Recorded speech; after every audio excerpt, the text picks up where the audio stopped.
여러분, 우리 잠깐 찬양을 들었는데 이 찬양 속에서는 어떤 것을 말하고 있습니까? 주께서 높은 보좌 위에 계셨고 그곳에 하늘 성전 안에 주의 보좌가 있고 그의 옷은 길게 끌리는 것이었으며 천사들, 특별히 오늘 좀 이따 말씀드릴 이 세라핌이라고 하는 스랍들, 이 스랍들이 하나님을 창화하며 하는 그곳을 이사야는 잠깐 환상 가운데 보게 되었습니다. 오늘 말씀을 통하여 여러분도 이 예수 그리스도를 믿음으로 만나는 축복이 있길 바랍니다. 우리 지난주에는 우리 예레미야 32장의 말씀을 들었던 기억이 있습니다. 여러분, 그곳에서 예레미야는 이스라엘의 멸망에 대해서 하나님의 계시를 받고 하나님이 어떤 분이신가, 주님의 그 속성에 대해서 그 하나님이 어떠하심을 붙잡고 기도하는 그 장면이 있었습니다. 우리는 그래서 그것을 비공유적인 속성이다라는 표현을 썼습니다. 그것은 하나님과 우리랑 이렇게 전혀 비교할 수 없는 하나님만이 갖고 계신 독특한 성격을 말하죠. 하나님의 그 비공유적 속성은 어디 있습니까? 거룩하심에 있습니다. 특별히 전능하신 하나님, Almighty God, 그 전능하신 하나님이 바로 그 하나님의 성품인 것입니다. 그렇다면 하나님, 우리와 비교할 수 없는 절대적인 성품이 있으시면서 동시에 우리가 하나님을 따라서 알만한, 즉 인간을 하나님과 비교해서 알만한 공유적인 속성도 존재합니다. 왜냐하면 인간은 하나님의 형상으로 지어졌기 때문이죠. 하나님의 형상으로 지어졌다는 것은 인격적인 것이랍니다. 여러분, 우리가 갖고 있는 인간됨의 성품 중에 어떤 좋은 것들이 뭐가 있을까요? 도덕적인 것이 있습니다. 누가 길거리 휴지를 버리면 휴지를 버리네? 나도 버리라고 하는 것보다는 왜 휴지를 버릴까? 죽는 사람이 있습니다. 우리 온셈의 성도들은 누가 휴지를 버리면 죽기를 바랍니다. 여러분, 빨간불이 켜지면 멈춰야지. 이 도덕을 지키려고 싶은 마음들, 그런 것이죠. 또 누구를 사랑하는 마음도 있을 겁니다. 부모는 자식을 사랑해요. 또 남편과 아내는 서로를 사랑해요. 우리는 사랑하는 마음이 있습니다. 그거 역시 하나님과 우리가 공유적으로 느낄 수 있는 속성들입니다. 우리에게는 인격적인 하나님의 피조물로서 갖고 계시는, 서로 나눌 수 있는, 인간과 비교해서 알 수 있는 하나님의 속성이 있습니다. 오늘 이사야는 바로 그 점을 우리에게 말씀하고 계십니다. 하지만 인간과 비교해서 하나님을 알만한 것들이 있어도 우리는 때로는 하나님을 사랑하는 것 같고 때로는 사람을 사랑하는 것 같지만 때로는 사랑하지 못할 때도 있습니다. 도덕을 지킨다고 하면서도 우리는 또한 지키지 않을 때도 있습니다. 여러분은 한 번도 도덕적인 것을 어긴 적이 없습니까? 다 한 번씩 있지 않겠습니까? 인간은 불완전하다라는 것이죠. 그런데 하나님은 그런 우리에게 오늘 명령하시는 한 가지, 하나님과 우리가 비교해서 하나님을 알만한 공의 속성 한 가지를 제시해 줍니다. 그것은 뭐냐면 거룩입니다. 따라합시다. 내가 거룩하니 너희도 거룩하라. 네, 오늘 이 말씀의 주제가 여러분에게 깨달아지길 간절히 바라는 것이죠. 하나님의 계획은 우리 안에 주님이 침투하셔서 우리 안에 들어오셔서 하나님께서 우리를 그렇게 만들어버리길 원합니다.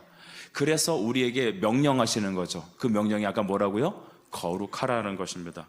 여러분, 여러분 자신을 돌아보시면서 한번 생각합시다. 여러분 거룩하시나요? 라고 말하면 나는 거룩하지 않은 것 같아요, 이렇게 말할 수 있을 것입니다. 근데 여러분, 낙심하지 마세요. 하나님은 여러분을 거룩하게 만들어야 말 것입니다. 지금도 그렇게 행하십니다. 말씀을 들을 때 이미 우리에게 거룩이 시작되었고 하나님은 그 말씀으로 우리를 거룩하게 바꿔 가실 것입니다. 이것이 하나님이 우리를 부르신 이유인 것이죠. 오늘 설교 제목은 소명입니다. 소명은 콜링이죠. 하나님 우리를 부르신 겁니다. 우리가 하나님을 사랑해서 선택한 것이 아니라 그를 사랑하셔서 우리에게 찾아오신 겁니다. 우리가 성경을 읽어서 깨달은 게 아니라 하나님이 자기 자신을 열어서 보여주신 것입니다. 그러니까 철저히 하나님의 사랑이고 철저히 하나님의 계획이었고 철저히 하나님의 완벽한 일이었습니다. 오늘 성경 이사야 6장 1절에서는 다음과 같은 시대적 배경이 좀 있습니다. 여러분, 이스라엘은 북왕조와 남유다로 나뉘어져 있었습니다. 분열되었죠. 우리나라가 북한과 남한으로 나뉘어져 있잖아요. 그거와 동일하게 이스라엘 당시 조서에도 여러분 북이스라엘과 남유다 왕으로 이렇게 나뉘어져 있었습니다. 유다 왕의 제10대 왕이었던 우시아라는 왕이 죽을 하나님께서는 선지자 이사야를 부르셔서 그에게 천상의 비밀을 탁 열어주셔서 환상을 보여주셨습니다. 근데 우시야 왕이 어떤 사람인지에 대해서 좀 우리 살펴볼 필요가 있다고 생각을 합니다. 우시야, 그는 어떤 사람입니까? 우시야 왕이 집권했을 당시에 종교적으로, 정치적으로, 경제적으로 굉장히 부유했다고 합니다. 북이스라엘은 여로보암 2세라는 사람이 등장했는데, 여러분, 여로보암 2세는 북이스라엘 중에 가장 영토를 많이 확장하고 경제적으로 풍요로웠던 왕이죠. 우리가 다음번에 이제 대선 총선 막 이런 걸 할 때 어떤 국회의원, 대통령, 정치인을 뽑고 싶습니까? 우리의 삶을 좀 윤택하게 해주는 그런 사람이죠. 뭐 절대적인 우리의 어떤 가치나 이런 걸 내세우기도 보다도 당장 먹는 것이 가장 중요하잖아요. 먹고 사는 게 중요하다 보니 우리는 경제 대통령을 할 것입니다. 바로 우시야가 그런 사람이었습니다. 정치적으로 완전했고 영토를 확장했고 경제적으로 부유하게 되었고 이 주변에 있는 나라들이 조공을 바칠 정도로 영향력이 강력했습니다. 그런데 이 왕이 그 통치 말년에 약간 잘못된 일을 해요. 그건 뭐냐? 당시 성전에서 예배를 드릴 수 할 때 성전 드리는 주체자는 제사장만이 할 수 있었습니다. 오늘날도 여러분 아무나 나와서 설교하면 되겠습니까? 아니죠. 오늘은 다음 주에 우리 김 집사님이 나와서 설교 한번 하시죠. 다음 주에 우리 권 집사님 두 분 있는데 권 집사 A분이 나오셔서 설교를 하십시오. 우리 교회는 이러지 않습니다. 그처럼 유대인들에도 제사를 지낼 때 반드시 제사장이 하나님 예배를 드리게 되어 있었습니다. 근데 이 왕이 교만했어요. 내가 직접 하나님께 나가서 이 제물을 분향하겠다라고 하면서 교만하게 나갔다가 문 확 들어버린 거예요. 그러니까 나머지 치세 대부분을 그냥 어느 격리 장소에서 갇혀갖고 이 왕으로서 역할을 제대로 못합니다. 그의 아들이 대리 통치를 하게 되는 것이죠. 그렇게 했지만 이 우시야는 이스라엘 남유다 왕들에게는 굉장히 중요한 메시지를 이 사람으로 인하여서 나라가 경제가 안정되었습니다. 그런데 그러니까 모든 국민들이 누구를 바라봤겠습니까? 우시야를 바라봤다는 거죠. 보이지 않는 것보다 당장 내 눈에 보이는 성과를 요구합니다. 직장 상사들이 그렇게 얘기한다고 하더라고요. 됐고, 이유에 됐고, 그러니까 했냐 안 했냐 그런 겁니다. 또 그래 내가 제시한 그 수치에 이르렀어 안 이르렀어 결과만 요구한다는 것이죠. 우리 살다 보면 다 어떤 경우가 있잖아요. 제가 어저께 좀 아파서 회사에 못 나왔고 제가 뭐 이런 사정에 의해서 이만한 성적을 못 이루었고 됐고 했냐 안 했냐 세상은 그걸 좀 물어보는 것 같아요. 우시야 왕 때 여러분 많은 사람들은 그 보이는 우시야의 치세, 그 우시야가 자기의 인생의 표상이었고 의지의 대상이었습니다. 그런데 남유다 우시야가 죽을 때 여러분 그들에게 무슨 희망이 있었을까요? 우리에게 통치자가 사라졌다. 우리가 기대고 의지했던 우리를 풍요롭게 해주던 그 주가 죽었다. 절망이 찾아오지 않았습니까? 그때 하나님은 이사야에게 하늘의 문을 확 열어주셨습니다. 환상을 보여주신 것이죠.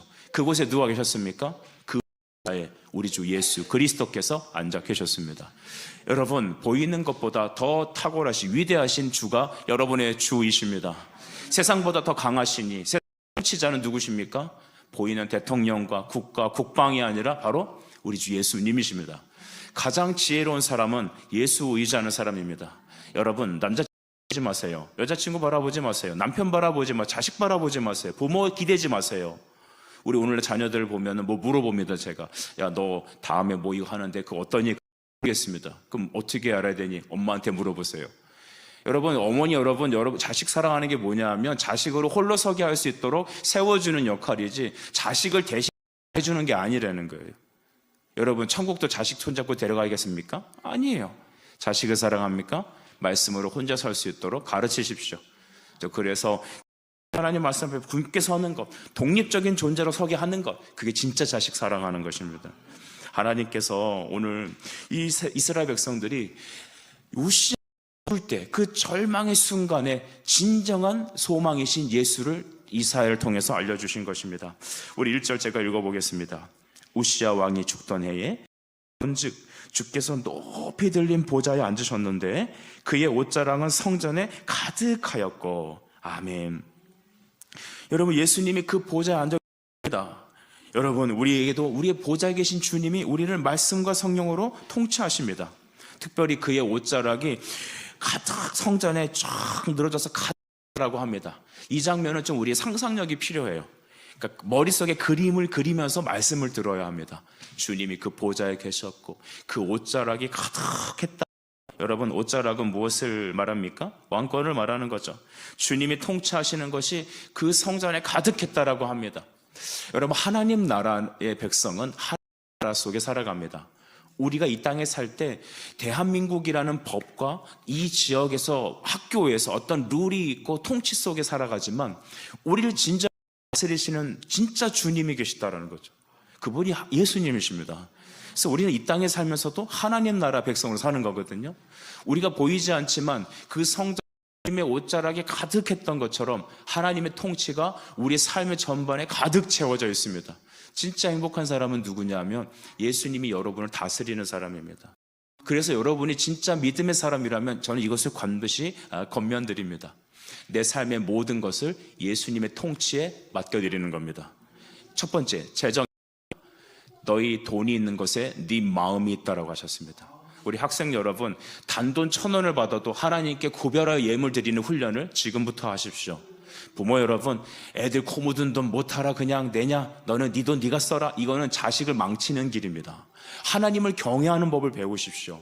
10원을 드려도 11조 드리는 정신을 가르쳐 줘야 돼요. 여러분, 교회에 돈이 없어서 여러분 11조를 끌어내리는 게 절대 아닙니다. 주의 성수와 11조는 성도의 기본이에요. 그걸 떠나서는 안 돼요. 하나님께서 여러분의 삶을 인도하시는 것을 경험하셔야죠. 물질의 회개가 없다면 진정한 회개는 아닌 것입니다. 두 번째, 시간에 전체적인 하나님 맡겨드림이 있길 바랍니다. 주일날 이 1시간 나와 예배 드리는 것이 여러분 삶에 하나님의 통치가 있다고 생각하지 마십시오. 여러분이 무엇을 하든지, 식사하든지, 또 친구들과 만나든지, 가족들과 모임을 하든지, 회사 생활하든지, 그 모든 순간순간에 누가 통치하신다? 우리 주 예수 그리스도 다스리시는 겁니다. 연애를 해도 그 연애 속에 하나님의 통치가 있어야 합니다. 하나님의 통치가 없는 연애는 반드시 깨질 것이며 그 연애가 형사되고 꽃을 피워도 여러분은 행복하지 못할 것입니다. 여러분, 하나님께서 여러분의 모든 것들에, 모든 시간에, 모든 재정에 바로 그의 옷자락이 늘어져 있다는 것을 기억하십시오. 가만 보면 우리 인생에 고민과 고통과 아픔이 가득 차 있습니다. 그렇죠? 행복한 게 반이라면 불행한 것도 반인 것 같아요. 아니요, 정확히 보니까 행복보다, 내가 느끼는 행복보다 눈물 흘리고 통곡하고 애틀고 고된 짐을 지고 가는 인생이 더 많은 것 같아요. 그렇지 않습니까? 그런데 그 모든 상황 속에 우리 주님의 옷자락이 늘어져 있을 때, 그때 우리는 평안과 위로를 누릴 수 있습니다. 다시 일어설 생명이 있는 것이죠. 여러분, 예수 그리스도의 사람입니까? 여러분, 예수 그리스도의 사람입니까? 성도를 영어로 크리스천이라고 하죠. 예수님을 크라이스트라고 한다면 크리스천은 그리스도의 사람인 것입니다. 그래서 진정한 우리는 예수의 사람이다. 한국의 옛날에 우리 조상들이 처음에 예수 믿을 때 당시 세상 사람들이 그리스도인들을 뭐라 불렀는지 아십니까? 예수쟁이라고 그랬어요. 여러분, 쟁이는 어떤 의미가 있습니까? 전문가 그런 의미도 있지만 그것만을 위해 살아가는 사람들을 쟁이라고 그러죠. 예수의 사람들, 예수쟁이들, 세상에서는 비아냥거리고 멸시하는 이름일지 모르지만 우리에게는 그것이 능력의 이름입니다. 그렇지, 나는 크리스천이지, 나는 예수의 사람이지. 예수의 사람이십니까? 하나님의 성전에 옷자락이 가득했던 것처럼 하나님은 여러분을 다스리길 원하십니다. 여러분의 시간, 물질, 모든 것 주님께 맡기십시오. 여러분, 죽지 않아요. 망하지 않아요. 하나님이 책임지세요. 그걸 경험하셔요. 그걸 못 내놓고 나를 꽉 붙잡고 있는다? 여러분, 그러면은 여러분 평생이 그렇게 고달프게 살아가는 거예요. 인생은 어차피 고통이에요. 그러나 그 고통 속에서 하나님의 옷자락이 드리워지는 것이죠. 하나님의 통치와 임재가 있는 것입니다. 예배함을 기뻐하십시오. 말씀을 듣는 것을 사모하십시오. 말씀 듣는 게 스트레스가 아니길 바랍니다. 찬양하는 것이 여러분 버거운 것이 아니길 바랍니다. 기도가 어색하지 않길 바랍니다. 성도 간에 말씀으로 소통하고 교제하는 것이 기쁨이길 바랍니다. 우리 성도들이 식사하시고 나서 여러 가지 얘기를 해요. 세상 사는 얘기도 하고 모든 얘기도 하고 누가 물어보면 답도 하고. 근데 그 속에서 말씀을 통해서 서로 교제하길 바라요. 성도님, 이번 주에 어떤 일이 있으셨죠? 제가 이런 일이 있었는데요, 하나님이 이렇게 도우셔서 이렇게 은혜를 누렸어요. 그런데 일주일 내내 하나님과 상관없이 하나님의 옷자락이 드려진 인생이 아니라 내 인생 내가 살다가 왔어요. 그러니까 말씀 들어도 어색하고 찬양도 어색하고 기도는 해본 적이 없고, 그렇게 되면 이거 심란한 겁니다. 사람과 만나서 얘기할 때는 어떤 사람은 옷 파는 사람은 옷 얘기만 하고, 부동산에서 취직하신 분은 부동산 얘기만 하고, 예를 들어서 다른 사람은 또 이런 얘기하고, 학생은 공부 얘기하고, 연예인 얘기하고, 세상 노래 얘기하고. 그러면 교회에서 서로 소통함이 없잖아요. 우리의 소통은 예수 그리스도여야 합니다.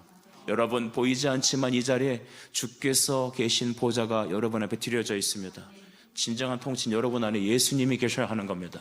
예수님이 내 안에 계셔서 내 온 전 인생을 그의 옷자락으로 가득 채우셔서, 성령 충만은 감정 충만이 아니에요, 여러분. 제가 늘 얘기 드리죠. 막 뛰면서, 아니면 감미로운 찬양 속에서 눈물 흘리면서, 목회자의 말을 들으면서 막 내 마음속에 막 위로를 받으면서, 영상을 보면서, 어떤 프로그램을 하면서, 여러분 그렇게 바뀌는 거 아니에요. 사람은 하나님의 옷자락이 드려져야 되는 거예요. 여러분 말씀을 들으면서 그 말씀에 먼저 아멘 하시며 내 마음의 문을 여시는 축복이 시작되길 바랍니다. 그때부터 나의 재정이, 나의 시간이, 나의 관계가, 나의 목표가 다 그리스도의 옷자락으로 가득 채워지기 시작하는 것입니다. 하나님은 여러분 안에서 충만하시기를 원하신다라는 것이죠. 2절에 보니까 이렇게 써있죠. 스랍들이 모시고 섰다라고 했습니다. 지금 천상의 얘기를 하는 겁니다. 하나님 보좌, 예수님이 계시는 그 보좌 옆에 스랍들이 쫙 있었습니다. 여러분, 이 스랍을 제가 아까도 말씀드렸지만 스라핌이라고 합니다. 스라핌. 우리나라 그 걸그룹 중에 르세라핌이라고 있어요. 들어보셨나요? 그 르세라핌이 뭐냐면, 원래 세라핌이 불타는 자들 그 뜻이래요. 여러분 이름이 멋있죠. 천사들이 여러 가지 이름이 있는데, 뭐 루시퍼는 타락한 천사잖아요. 근데 이제 뭐 미카엘은 또 하나님 앞에 싸우는 천사, 뭐 그렇게 나와 있는데, 이 천사들이 각종 종류가 있는데, 이 스랍은, 이제 스라핌은 뭐냐면 바로 하나님을 영원히 찬양하는 자들이죠. 쉬지 않고 하나님을 예배하는 천사들을 말합니다. 그래서 제가 그림을 준비할까 하다가 이 그림 때문에 우리 인상이 그렇게 딱 잡힐까봐 일부러 그림을 좀 준비 안 했습니다. 대신 이제 말로 설명을 할게요. 그러니까 말로 여러분이 설명할 때 쫙 들어보세요. 그 2절도 보면 각기 6날개가 있었대요. 그러니까 한 천사 안에 6날개가 있었대요. 하나, 둘, 셋, 쌍방에 이렇게 6개가 있었습니다. 위에 있는 2개는 어떻게 했습니까? 눈을 다 가렸습니다. 눈을 가리고, 마지막에 있는 2개는 발을 가리고, 가운데 있는 날개는 어떻게 했어요? 날아다니면서 하나님을 영원히 찬양했던 것입니다. 여러분, 우리가 만약에 하나님의 천국 보좌에 가게 되면 스라핌, 바로 그 스랍을 만나게 될 것입니다. 그 성전 안에 이 스라핌에 대한 모형, 그 그림이 이렇게 걸려져 있었습니다. 이 스라핌은 여러분 하나님을 쉬지 않고 찬양했습니다. 어떤 찬양을 했습니까? 2절에 보십시오. 거룩하다, 거룩하다, 거룩하다, 만군의 여호와여, 그의 영광이 온 땅에 충만하도다. 아멘. 거룩하다, 거룩하다 했습니다. 여러분, 이 스라핌의 존재 이름은 무엇입니까? 하나님은 세상을 창조하실 때 보이는 것들과 보이지 않는 것들을 창조하셨어요. 그러니까 천사도 하나님이 창조하신 겁니다. 만약에 주님, 제가 이 땅을 떠나서 천국에 가게 되면 천사가 되길 원합니다. 그래서 날아다니면서 하나님을 찬양하고 그러고 싶어요. 물론 마음은 알겠지만 여러분이 부활하셔도 천사는 될 수 없습니다. 천사는 하나님이 따로 만들어 놓으셨습니다. 여러분, 그래서 천사는 그러면 이 스라핌은 왜 존재한다고요? 하나님을 영원히 찬양하기 위해서입니다. 우리가 아직 찬양대가 없잖아요. 성가대가. 저희가 기도하는 것 중에 우리 성가대가 조직되기 위해서 정말 기도해요. 그래서 이 성가대가 하나님께 영광스러운 찬양을 올려드리며 우리도 그 찬양 속에서 영원히 함께 찬양하는 그런 날을 굉장히 기대합니다. 근데 이 여러분 스라핌을 보면서 그들의 찬양을 보며 그들은 먼저 하나님 앞에 우리 예배의 모습을 보여주는 자들이다. 하나님을 영원히 찬양하는 자들이다라고 봅니다. 하나님이 원하시는 것은 무엇일까요? 왜 이 스라핌을 만들었을까요? 그것은 찬양받으시길 원하시는 하나님의 마음 때문입니다. 사랑하는 여러분, 여러분은 항상 평생을 살며 하나님을 찬미하는 예수님의 사람들 되길 바랍니다. 그들의 다른 이름은 불타는 자들이었습니다. 불타는 자들. 여러 무슨 일을 할 때 목숨을 건다는 얘기 간혹 하죠. 그렇죠? 저희 아이들도 평소에는 그냥 말을 잘 듣고 이것저것 하는데 자기들이 좋아하는 일은 정말 하는 태도가 다르더라고요. 예를 들어서 컴퓨터를 새로 사왔다. 그러면 내일 조립해도 되잖아요. 그때 밤 11시인가 12시 다 돼갖고 자야 될 시간인데 잠을 잘 수가 없는 거죠. 왜 그럴까요? 이걸 빨리 조립해서 로딩을 하고 첫 번째 프로그램을 가동하고 싶은 그들 마음속에 있는 불타는 마음이 있었기 때문입니다. 여러분, 누가 만약에 어떤 귀한 어떤 남자 형제와 자매를 만나게 됐다고 생각해 보십시오. 그녀를 만나기 100m 전, 그러면 벌써 그는 몸매를 다듬고 향수도 뿌리고 면도도 잘하고, 여러분 주일날 예수님을 만나러 오시는 여러분의 태도가 전 그랬으면 좋겠습니다. 여러분, 옛날에 우리 보게 되면 미국이나 이런 청교도들은 주일날 갈 때 아이들한테도 다 양복 입혀서 보냈던 것 같아요. 우리가 다 좋은 옷을 살 수는 없잖아요. 나이키를 다 못 입으니까 나이스를 입어도, 아디다스를 입어야 되는데 아디닥스를 입어도, 짝퉁을 말하는 겁니다. 그렇게 해도 여러분 정말 주님을 향해서 내 마음과 힘과 정성을 다해 하나님께 나아감이 꼭 필요한 것입니다. 그걸 율법으로 보지 마세요. 우리 어른들 예전에 헌금 드릴 때 정말 좋은 돈을 모집해서 그걸 갖고 하나님께 정성껏 드렸어요. 근데 그런 돈이 없으면 다리미로 다렸어요. 혹시 여러분의 할머니나 우리 어머니들이 다리미로 돈 다리는 거 보신 적 있으세요? 있으십니까? 없으십니까? 있으시잖아요. 그 왜 그래요? 하나님께 나의 최고를 드리고 싶은 거예요. 저희 온샘의 성도들이 정말 그랬으면 좋겠어요. 그냥 대충 여러분 하지 마세요. 하나님께 온 마음을 드리셔요. 제가 군복을 입으면 군바리가 됩니다. 그렇죠? 그 가끔 지금은 소집 해제가 됐지만 어쩌다 한 번씩 이렇게 군복을 입고 동원 훈련을 받으러 갑니다. 여러분도 다 그런 거 경험하셨지 않습니까?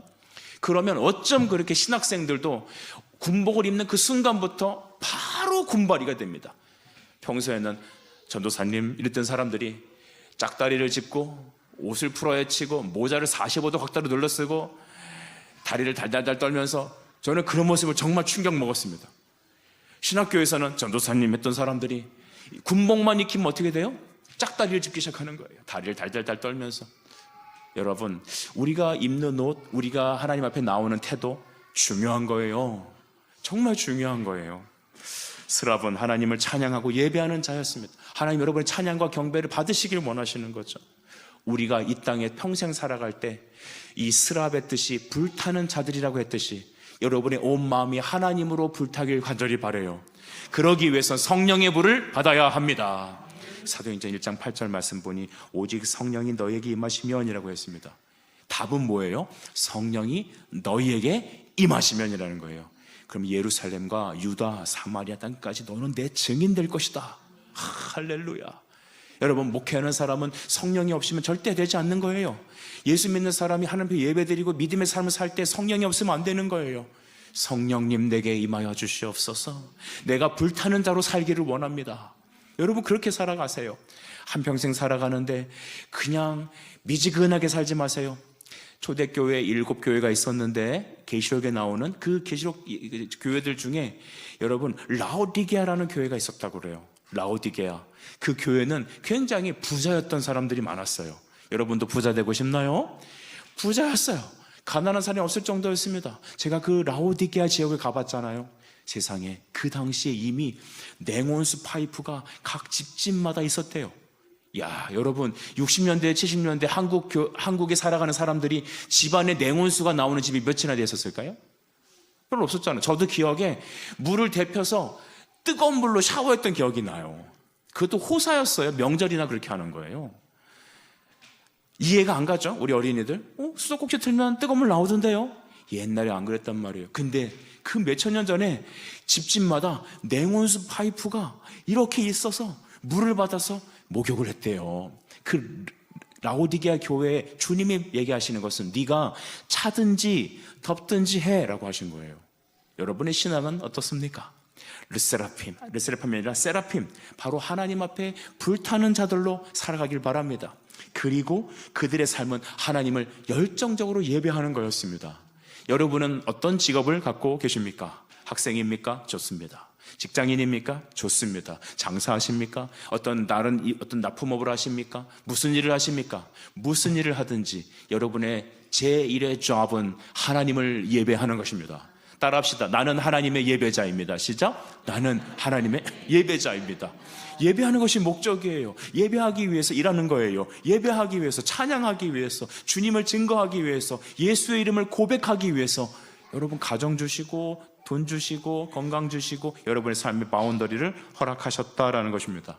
우리는 이 땅에서 스랍과 같이 하나님을 영원히 찬양하는 자들 되길 바라며, 여러분들이 이 땅에서 들림받아 영원한 천국에 있을 때에는 예수 그리스도를 영원롭게 찬양하는 그런 찬양인들이 되길 간절히 바랍니다. 3절에 봅시다. 우리 같이 읽어봅시다. 시작. 서로 불러 이르되 거룩하다 거룩하다 거룩하다 만군의 여호와여 그의 영광이 온 땅에 충만하도다 하더라. 아멘. 그 천사들이 한 말, 거룩하다 거룩하다 거룩하다. 성경에서 여러 차례 반복하는 것은 중요하기 때문입니다. 하나님의 의도가 들어있기 때문이죠. 이 거룩은 무엇인가 보는 것이죠. 여러분, 거룩이라는 것은 구약 언어로 카도시라는 말이 있어요. 이 카도시라는 뜻은 뭐냐면 자르다, 분리해내다, 그런 뜻이 있답니다. 우리는 이 세상에 죄의 인생을 살고 있습니다. 태어날 때부터 이미 죄인으로 태어납니다. 그런데 하나님은 죄와 연결되어 있는 우리를 하나님의 말씀으로 잘라내셔서 따로 떼어 구별해내신 겁니다. 그게 거룩입니다. 거룩은 주일날 성경 찾기고 할렐루야 이게 아니에요.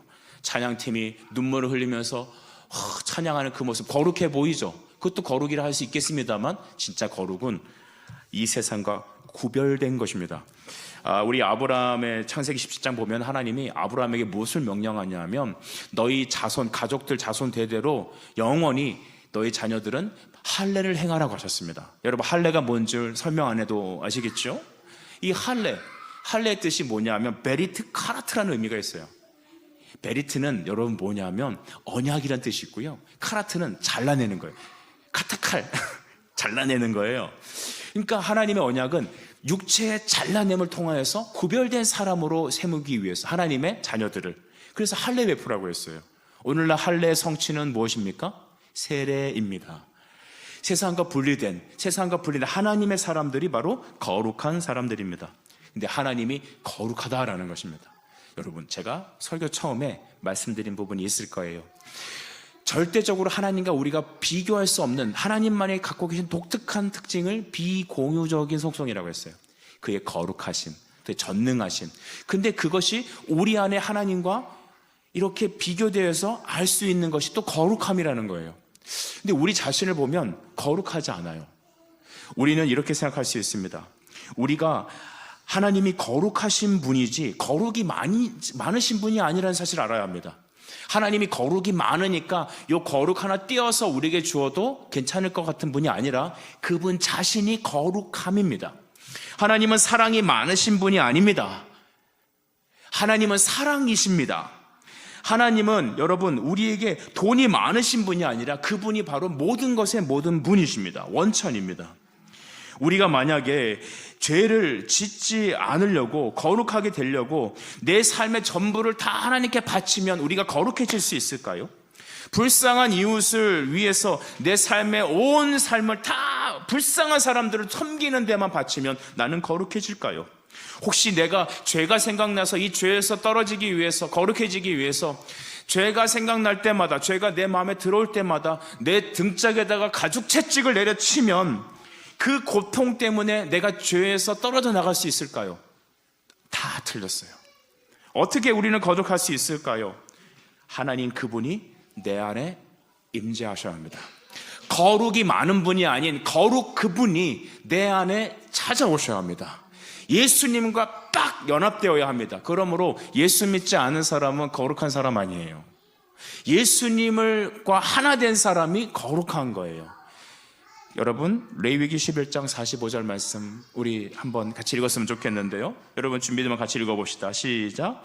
나는 너희의 하나님이 되려고 너희를 애굽 땅에서 인도하여 낸 여호와라. 내가 거룩하니 너희도 거룩할지어다. 아멘. 하나님 뭐라고 말씀하셨어요? 내가 거룩하니까 너도 어떻게 하라? 거룩하거라. 우리가 결단해서 내 등짝에다가 채찍을 내려치고 금식하고 막 그러면 내가 거룩해집니까? 학교도 그만두고 직장 그만두고 교회 와서 말씀만 듣고 예배만 드리면 거룩해지냐는 거예요. 아니에요.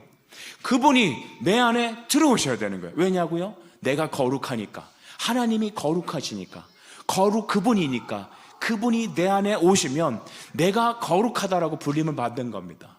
그분이 내 안에 가득 차시면, 마치 성전에서, 그 하늘 보좌 성전에서 주님의 옷자락이 온 그 천국에 가득했던 것처럼 예수님이 내 안에서 거룩함으로 가득하시면 그때 내 안에서 거룩함이 나오는 겁니다. 바로 이사야가 그 하나님의 임재를 다 경험한 것입니다. 환상 가운데서. 여러분, 그때 이사야는 뭐라고 말합니까? 5절, 우리 5절을 남자분들만 5절을 읽어주십시오. 시작. 그때에 내가 말하되 나는 입술이 부정한 사람이요 만군의 여호와이신 왕을 아멘. 오늘 이사야는 철저한 탄식과 두려움 속에서 자기 깨어짐 속에 들어가게 됩니다. 완전히 멘붕을 당한 것이죠. 왜냐고요? 하나님의 임재를 받기 때문에, 하나님을 만났기 때문입니다. 여기서는 우리가 구약적인 우리 개념을 좀 이해할 필요가 있습니다. 하나님을 만나게 되면 구약 사람들은 죽는다고 믿었어요. 모세가 시내산에 올라갈 때, 그 돌판을 받으러 올라갈 때 누구든지 이 산 위에 올라오지 말라고 명령했어요. 왜냐하면 그 누구든지 죄를 갖고 산에 올라오게 되면 하나님은 그를 죽이신다고 했기 때문이죠. 죄인이 하나님 만나면 어떻게 된다고요? 죽는 거예요. 그래서 이사야는 자기가 죄인이라는 것을 하나님의 임재, 하나님의 이 거룩한 찬양과 또 그 예수님의 계신 그 환상을 보고선 그는 극도의 절망에 들어가게 되는 거예요. 나는 죽었구나, 나는 끝났구나 라고 생각을 한 것입니다. 여러분, 하나님의 임재 앞에 우리가 변화되는 것이죠. 여러분, 우리는 은혜 받기 원합니다. 저 변화되고 싶어요. 믿음의 사람 되고 싶어요. 성령의 사람 되고 싶어요. 하나님을 만나고 싶어요. 여러분이 신년도에 적어낸 그 기도 카드에 우리 가정이 복음화되게 해주세요. 우리 아내가, 우리 남편이, 우리 부모님이, 우리 형제들이, 내 친구들이 예수께 돌아오게 해주세요. 나도 하나님 만나게 해주세요. 여러분 다 그런 기도 제목 올리셨을 거예요. 근데 여러분 지금 어떻습니까? 여러분 거룩이 임하셨나요? 여러분, 내 노력으로 안 되는 거예요. 힘으로도 안 돼요. 노력으로도 안 돼요. 하나님의 영의 임재가 있어야 돼요.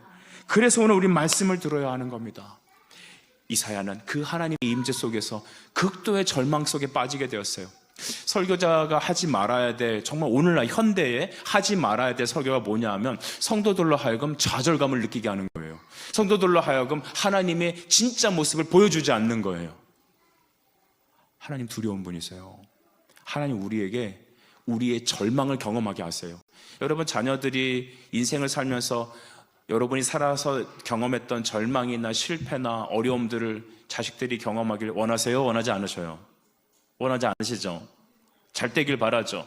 내 자식은 나처럼 어렸을 때 가난함을 겪지 않길 바라고, 내 자식은 나처럼 나보다 더 나은 학벌을 갖기를 원하고, 그의 인생이 좀 더 윤택하길 원하고, 나는 비록 전세살이를 살지만 내 아들, 딸들은 좀 자기 집을 갖고 좋게 살았으면 좋겠고, 다 부모의 마음일 겁니다. 그런데 여러분 자녀도 하나님 앞에 반드시 절망을 경험해야 합니다. 우리는 꼭 필요한 의심을 가져야 합니다. 꼭 필요한 방황을 경험해야 합니다. 우리는 보면 믿음이 없다고 느껴지고, 내가 왜 교회를 다녀야 되지? 내가 왜 이 말씀을 믿어야 되지라는 방황을 하는 지체들이 있어요. 우리 그런 사람들을 뭐라 그러죠? 믿음이 없구나 라고 부릅니다. 근데 여러분, 그 과정이 꼭 필요합니다. 왜냐하면 하나님 말씀에 대해서 의심이 꼭 필요합니다. 덮어놓고 믿으면 안 된다는 거예요. 그냥 종교생활 하면서 학원 가듯이 교회에 이렇게 도장 찍으면서 오면 안 된단 말입니다. 오늘 이곳에서 말씀을 들으면 때로는 절망도 하셔야 돼요. 때로는 의심도 있으셔야 돼요. 물론 그러지 않길 바라지만, 하나님을 만나면 그 의심은 물거품처럼 싹 사라져버려요. 성령의 임재가 임하면은 여러분, 우리 안에 첫 번째 들어오는 것은 기쁨과 감사 이전에 절망이 먼저 찾아와요. 우리 이사야가 경험했던 것처럼, 주님 나는 절망합니다. 주님 나는 죄인입니다. 당신 앞에 죽게 생겼군요. 죽은 자처럼 돼서 온몸을 움직일 수 없는 정도까지 들어간단 말입니다. 너무 가볍게 예수 믿지 마십시오. 하나님의 임재 안에서 내 모습이 그대로 적나라하게 드러나야 합니다. 사람은 상처받은 것을 꾹꾹 눌러 가라앉히려고 그래요. 내 잘못된 것은 드러내지 않으려고 그래요. 항상 해피해요. 나에게 항상 화장하고 이 메이크업하는 모습만 나타내요. 근데 이 메이크업 분을 칠한 이 얼굴 이면에는 뭐가 있습니까? 절망이 있어요. 슬픔이 있어요. 누구에게도 말 못하는 애통하는 내 마음이 있단 말입니다. 그거 하나님께 가지고 나오셔야 돼요. 그래야 치료되는 겁니다. 이사야는 하나님 앞에 자기 진짜 모습이 드러났어요. 언제? 하나님의 임재 속에서. 그의 보좌와 그의 찬양과 그의 예배 속에서 하나님 앞에 내 모습이 그대로 드러났어요. 그러니까 하는 얘기가 화로다 나요. 나는 끝났구나. 나는 망했구나. 나는 죽었구나. 나는 어떻게 하면 좋을까? 그는 엎드려 있게 되었던 것입니다. 특별히 나는 입술이 부정한 사람 중에, 부정한 백성 중에 거하였습니다. 주님, 내 입술이 부정합니다 라고 말했습니다. 왜 하필 입술일까요? 손은 아닙니까? 눈은 아닙니까? 여러분이 이번 주에 눈으로 지은 죄는 무엇입니까? 손으로 만진 것은 무엇입니까? 내 말을 통하여 한 것은 무엇입니까? 내 발로 지은 죄는 무엇입니까? 여러분, 왜 입술이라고 했냐면 모든 죄의 대표성을 갖고 있기 때문이죠. 마음에 있는 것이 입으로 드러나는 것입니다. 여러분, 마음에 있는 것이 어디로 나온다고요? 입술로 드러나는 거예요. 여러분이 늘 하는 말 있죠. 은연중에 하는 말들, 여러분이 가는 시선들, 다 그게 여러분 마음 안에 핵심인 거예요. 여러분, 그래서 나는 입술이 부정한 자다라는 것은 바로 그의 온 마음이 타락하고 여러분 망했다는 것입니다. 그때 하나님은 어떤 액션을 취하시냐면 6절에 일을 행하시죠. 그때 그 스랍 중에 하나가 부젓가락을 제단에서 잡은 바 핀 숯을 손에 가지고 내게로 날아와서 7절은 이렇게 말합니다. 내 입술에 대며 이르되 보라, 이것이 내 입에 닿았으니 내 악이 제하여졌고, 그 다음에 같이 읽어봅니다. 시작. 내 죄가 사하여졌느니라 하더라. 아멘. 제단 숲에 비췄던 그 숯불을 들고 바로 천사가 이사야 입을 탁 대서 그의 죄를 제하여졌다고 말한 겁니다. 여러분, 왜 제단에 핀 숯을 갖고 나왔을까요? 제단은 여러분, 우리가 오늘 여러분 앞에 보시면 설교 단이 있지만 원래 예배단은 이 안에 죽은 짐승을 각을 떠서 올려놓는 것입니다. 이 밑에는 피를 쏟아서 피가 흥건한 완전히 피비린내가 진동하는 것, 그것이 바로 예배 성소였습니다. 그곳에서 여러분 핀 숯이라는 것은 재물을 태우기 위해서 타고 남은 바로 그 숯을 말하는 겁니다. 피가 그을리고 고기를 태웠던 그 숯, 그것을 집어들어서 바로 그의 입술에 댄 것입니다. 이것이 무엇을 의미합니까? 제단이라는 것은 그리스도의 십자가를 상징합니다. 왜냐? 예수님께서 십자가의 번제단에서 죽으셨기 때문이죠. 그 피를 쏟아붓고 그리고 그 고기를 태웠던 그 숯을 들어서 그의 입술에 댔다는 것은 우리 주 예수 그리스도의 십자가의 보혈의 피로 우리의 죄가 사해졌다는 것을 증명해 주시는 것이죠. 여러분, 우리도 이와 같이 예수 그리스도의 피가 태워지고 그 살점이 태워졌던 제단의 숯이 여러분의 입술과 심령의 모든 죄를 태우길 축복합니다. 그때 정결하게 되는 것이죠. 하나님을 만나면 첫 번째 이런 절망의 순간을 경험합니다. 내 죄가, 내 모습이 그대로 드러나기 때문에. 저는 한편으로는 힘들기도 하지만 감사한 게 있어요. 온샘교회를 1년 동안 우리가 지내오면서 제가 감사한 것 하나는 우리가 하나님 앞에 모여 예배하게 됐다는 것이요, 두 번째, 몸에 힘듦이 있습니다. 그건 뭐냐? 여러분의 가정, 여러분의 상황을 제가 이렇게 보게 됐다는 겁니다. 보게 된 것뿐만 아니라 제 마음속에 같이 느껴지기 시작하더라고요. 여러분, 진짜 사랑하면 그 사람과 내가 연결됩니다. 경험하십니까? 여러분, 그 사람과 나 상관없으면 탁 자르고 업무적으로만 대하면은 여러분 상처받을 일이 없습니다. 하지만 그 사람을 위해 기도하고 그 사람을 향해서 함께 형제됨이 이루게 되면 그 사람의 아픔이 나에게로 전가됩니다. 저는 그게 너무 괴롭더라고요. 여러분, 저도 죄인이고 제 앞가람하기도 버거운데 우리 성도들의 삶의 상처와 그들의 불신앙과 그들의 연약함들이 같이 이렇게 몰려올 때는 저도 감내하기가 너무 어렵습니다. 그것을 이길 방법은 하나밖에 없더라고요. 믿음으로 기도하는 것뿐입니다. 예배하는 것입니다. 십자가 앞에 나가는 것입니다. 여러분도 그러시길 부탁드려요. 여러분 안의 죄가, 여러분의 실제 모습이, 그 리얼리티가 드러나야 돼요. 그 리얼리티 드러나야 돼요. 내 모습 진짜가 드러나야 돼요. 그게 싫어요, 나는요. 그래서 감춘다니까요. 괜찮은 척, 나이스한 척 한단 말이에요. 하지만 그거 예수님 앞에 예배하면서 드러나야 돼요. 말씀이 그것을 자꾸 드러내신단 말이에요. 감추지 말고, 사람에게 쏟아붓지 말고, 그래서 사람이라는 것은 남편에게 쏟아붓지 말고, 널 만나서 내가 실패했다, 내 인생 망쳤다 그러지 말고, 당신 때문에 내 인생이 이렇다 말하지 말고, 엄마 때문이야, 너 때문이야 라고 말하지 말고, 그 아픔을 누구에게? 그리스도의 제단 앞에 쏟아 넣으십시오. 그러면 하나님의 임재가 여러분을 고치시기 시작하십니다. 제단 숯의 그 숯이 여러분의 마음을 태우시고 여러분의 입술을 지지셔서 하나님의 온전한 사람으로 바꾸어 오실 것입니다. 여러분 그렇게 되길 원하지 않습니까?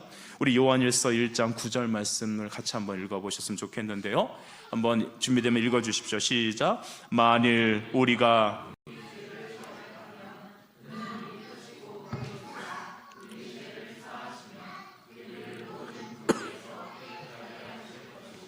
아멘. 하나님은 신실하셔서 우리가 우리 죄를 믿음으로 자백하면, 우리의 입술로 우리의 악고 있는 존재를 하나님께 부탁드리면 그는 신실하셔서 언제든지 우리의 모든 죄를 깨끗하게 하실 것이다. 천사가 이사야 입술에 제단 수출되어 그의 입술을 정결하게 한 것처럼 하나님은 예수님의 보혈의 말씀으로 우리를 정결하게 하십니다. 날마다 회개하십시오. 날마다 보혈의 은혜를 경험하십시오. 여러분의 얼굴이 죽어있지 말고 날마다 새 힘으로 일어나십시오. 그때 하나님은 8절에 다음과 같은 소명을 주시되 이렇게 말씀하십니다. 8절입니다. 내가 또 주의 목소리를 들으니, 주님께서 이렇게 말씀하신 거죠. 내가 누구를 보내며 누가 우리를 위해 갈 것이니 그랬습니다. 여러분, 하나님은 이스라엘 백성, 그 열방을 향하여 하나님의 사람들을 보내시기를 원하십니다. 로마서 10장 14절 말씀을 여러분 참고하시면, 그들이 믿지 아니하는데 어찌 부르리요? 듣지 못한 일을 어찌 믿으리요? 라고 했습니다. 들어야 믿는 겁니다. 전하는 사람이 있어야 합니다. 근데 그 부르신 사람은 하나님이 어떤 사람이냐? 이사야와 같이 하나님의 임재 속에 들어간 사람, 하나님의 그 제단의 숯을 그 입에 댄 사람들만이, 여러분, 그들은 나가서 증거할 수 있는 겁니다. 그들이, 이사야가 나아가야 될 그 이스라엘 백성들이 어떤 사람들인지 제가 소개해드리겠습니다. 9절을 보시면, 이 백성이 너희는 듣기는 들어도 깨닫지 못할 것이고 보기는 보아도 알지 못하리라. 하나님이 이 백성의 마음을 둔하게 하셔서 그들의 귀를 막히고 그들의 눈이 감기게 하라 라고 하셨습니다. 여러분, 이사야가 나가야 될 그 사람들의 특징이 어떻다고요? 듣기는 들어도 듣지 못한다는, 보아도 보지 못한다는 겁니다. 저는 이것을 오늘날 현대에 너무 많이 경험합니다. 하나님 말씀을 선포해도 들어도 들려지지가 않는 겁니다. 물론 소리는 듣지요. 지금도 여러분 소리를 들으실 겁니다. 근데 이게 한 귀로 흘려나가요. 아예 튕겨져 나갑니다.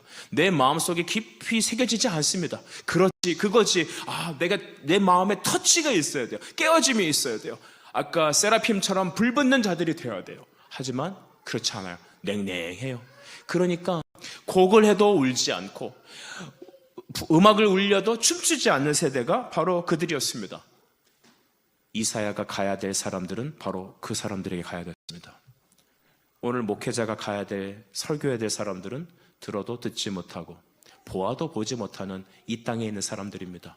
여러분들이 나가서 사셔야 될 그 사회 현장과 예배의 처소들은 바로 어떤 사람들입니까? 들어도 듣지 않고 오히려 마음이 견고해져, 둔해지고 딱딱해져서 귀 막히고 눈을 감기게 만들어서 여러분은 고통할 겁니다. 교회 안에서 여러 가지 사역들이 있고 우리가 함께 예배하면서 많이 느끼는 건, 내가 왜 이런 일을 해야 되나? 라는 질문을 많이 하게 돼요. 피할 수 있으면 피했으면 좋겠습니다. 내가 구차히 이런 걸 왜 해야 되나? 나는 내 삶의 방식이 있는데. 여러분이 왜 그런 마음을 갖는지 제가 소개해 드리겠습니다. 여러분이 제단 앞에 서 있는 그 숯에 입술이 대임을 받지 않았기 때문입니다. 여러분이 그 하나님의 천군 천사가 계시는 그 하나님의 영적 임재를 경험하지 못했기 때문입니다. 그래서 저는 소망합니다. 이 자리에 계신 모든 남자와 여종들에게 하나님의 성령이 부어져서 그들의 마음에 제단 잎에 핀 그 숯이 그들의 마음과 생각, 여러분의 마음과 생각을 고치시고 그들에게 하나님의 영적인 열망을 불어넣어 주셔서 하나님을 향해 달려가고 그 찬양하는 스랍과 같은 지체들이 되기를 원한다는 것입니다. 여러분, 이 일은 사명 없이 갈 수 없는 길이죠. 아무나 가는 길이 아닙니다. 그러나 하나님 여러분에게 지금 부르십니다. 그때 이사야는 뭐라고 말을 하냐면 이렇게 말합니다. 8절 중후반절에 그때 내가 이르기를 내가 여기 있나이다. 나를 보내소서 하였더라. 여러분 함께 따라합시다. 내가 여기 있습니다. 나를 보내소서. 여러분, 이거 믿음으로 하는 겁니다. 말씀을 좀 정리하고 싶어요. 거룩. 하나님 우리를 부르셨습니다. 무엇으로 부르시냐? 첫 번째, 거룩으로 부르셨습니다. 내가 거룩하니까 너도 거룩해라. 거룩은 나의 노력과 결단이 아니죠. 여러분, 거룩은 하나님의 부르심입니다. 우리 첫 번째 부름은 뭘 하는 게 아니라 먼저 거룩입니다. 거룩은 하나님이 나에 임하시는 것입니다. 주님이 내게 임하시는 거예요. 그 주님이 임하시는 거예요. 여러분, 그것을 소망하지 않습니까? 그 부르심 받은 사람에게 하나님은 그의 보혈의 은혜로 그의 죄를 씻으시고 그에게 사명을 불어넣어 주십니다. 누가 여러분 억지로 하는 게 아니에요. 성령이 부으시면 그는 불타는 사람이 됩니다.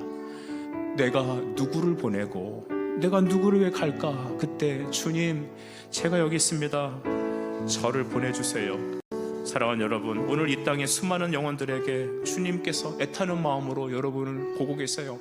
여러분에게 주시고자 하는 것은 돈이 아니에요. 여러분의 행복이 아닙니다. 하나님의 임재로 여러분이 거룩한 자 되는 거예요. 하나님이 임하시면, 주님이 우리 안에 임하시면 나는 거룩이 됩니다. 그리고 여러분에게 우리 안에 세미한 음성으로 우리에게 알려주시는 거예요. 누가 나를 위해 갈까? 누가 나를 위해 갈까? 그때 우리는 그 주님의 마음으로 이렇게 고백합시다. 주님, 제가 여기 있습니다. 저를 보내주십시오.